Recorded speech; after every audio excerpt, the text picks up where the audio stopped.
توجہ، فوکس اہم ترین خزانہ ہے. ہم چاروں طرف سے مشینوں میں گھرے ہوئے ہیں. ایک تحقیق کے مطابق گوگل پر ایک سیکنڈ میں 99,000 سرچز ہو رہی ہیں، چیزوں کو ڈھونڈا جا رہا ہے، اور ایک دن میں 1 ارب سے زیادہ واٹس ایپ میسجز ہوتے ہیں.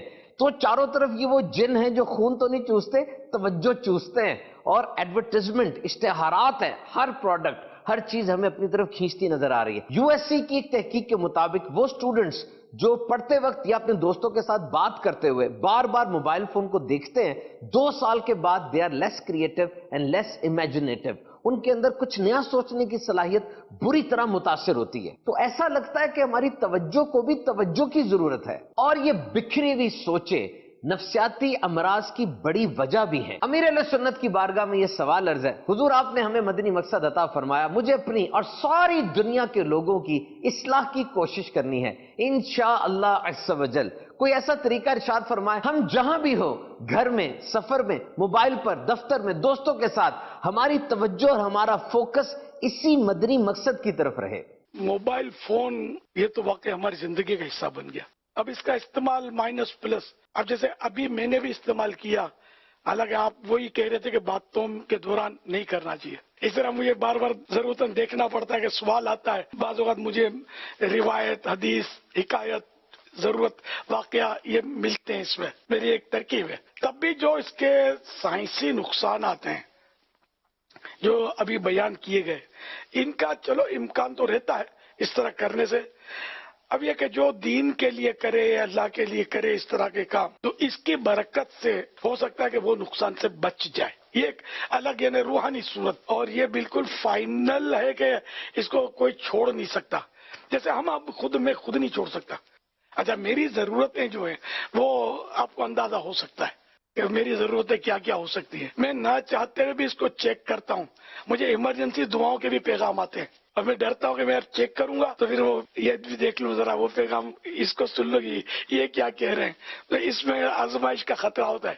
لیکن میں اپنے بعض اوقات سونے کے ٹائمنگ میں بھی میرا ہوتا ہے کہ میرا ابھی نیند کا نقصان ہو، لیکن میں بعض اوقات دیکھ لیتا ہوں کہ یار کوئی ایمرجنسی تو نہیں ہے.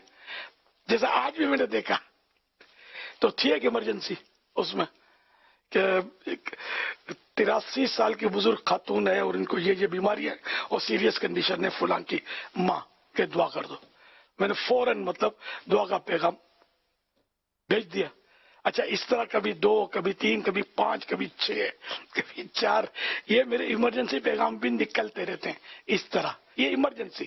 اس کے علاوہ جو ہیں ان کی لمبی لسٹ ہے. تو جو میرا یہ فون استعمال کرنا یہ کار گناہ ہوا، کار ثواب ہوا، کار غفلت ہوا، کار حصول جنت ہوا. کیا ہوا کہ میں کسی کی دل جوئی کر رہا ہوں، کسی کو دعا بھیج رہا ہوں، خوش ہوگا وہ میری دعا سے. وہ مریض آئی سی یو سے جمپ مار کے اپنے کمرے میں نہیں آئے گا، میں بھی سمجھتا ہوں، لیکن دعا مانگنا ثواب کا کام ہے. اور جن کو یہ میری دعا کے الفاظ جائیں گے، پھر اکثر میں نیکی کی دعوت بھی دے دیتا ہوں. ایک نیکی کی دعوت اکثر ان میں دے دیتا ہوں ایمرجنسیوں میں کہ صدقہ کر دو. حدیث پاک میں کہ اپنے مریضوں کا صدقے کے ذریعے علاج کرو. آئین ممکن ہے کہ وہ صدقہ بھی کرتے ہوں، کچھ جو خیرات کر دیتے ہوں، ان کا مریض باہر آ جاتا ہو صدقے کی برکت سے. یہ بھی ہوتا ہوگا. تو ہر ایک واپسی تو مجھے نہیں دے گا نا. ہم لوگوں کو لوگ موت میت میں، بیماریوں میں یاد کرتے ہیں، شادی اور دعوتوں میں یاد عام طور پہ نہیں کرتے. بس صحیح بولتا ہوں نہ ہم جاتے ہیں ان معاملات میں. اپنی لائن یہ ہے کہ لوگوں کی دل جوئی کریں گے. خوشیوں میں حصہ نہیں بھی لیتے تو ان کو کوئی خاص فیلنگ نہیں ہوتی. اگر کسی کے غم میں ہم جیسا آدمی شریک نہ ہونا تو ناراض ہوتے ہیں. بعض اسلام بھائی روٹ کے بیٹھ جاتے ہیں کہ ہمارے والد کے جنازے میں نگران نہیں آیا تو تیجے میں فلاں مبلغ نہیں آیا اور یہ ہو گیا اور وہ ہو گیا، میں دعوت اسلامی میں نہیں جاؤں گا. یہ اس طرح کے واقعات ہوتے ہیں. لیکن اگر ان کے یہاں شادی کے ولیمے میں نہیں جائیں گے نا، یا دعوت ہو اس میں نہیں جائیں گے تو شاید وہ اس طرح روٹ کے نہیں بیٹھے گا. وہ تو یار دل میں بولے گا یار اپنا کھانا بچا، خرچہ بچا. ایک یعنی کہ وہ تفنن میں عرض کر رہا ہوں. تو غمی میں ہم لوگ غموں میں شریک، میں زیادہ تر میری کوشش ہوتی ہے. میں نے بہت جنازے پڑھے ہیں، میں نے بہت میت قبروں میں اتاری ہیں، تدفین میں بہت گیا ہوں میں لوگوں کے ساتھ ان میں الحمدللہ. تو اب بھی مطلب یہ کہ جا نہیں پاتا میں، تو اب یہ واٹس ایپ مل گیا مجھے، تو اس کے ذریعے ترکیب رہتی ہے مریضوں کو. بعض مریضوں کو میں بار بار بھی طبیعتیں پوچھتا ہوں, ان کی دعائیں بھیجتا ہوں, ان کو ثواب ملتا ہے, دل جوئی ہوتی ہے. تو یہ کام ہم سبھی کو کرنا چاہیے. صلو علی الحبیب صلی اللہ علی محمد.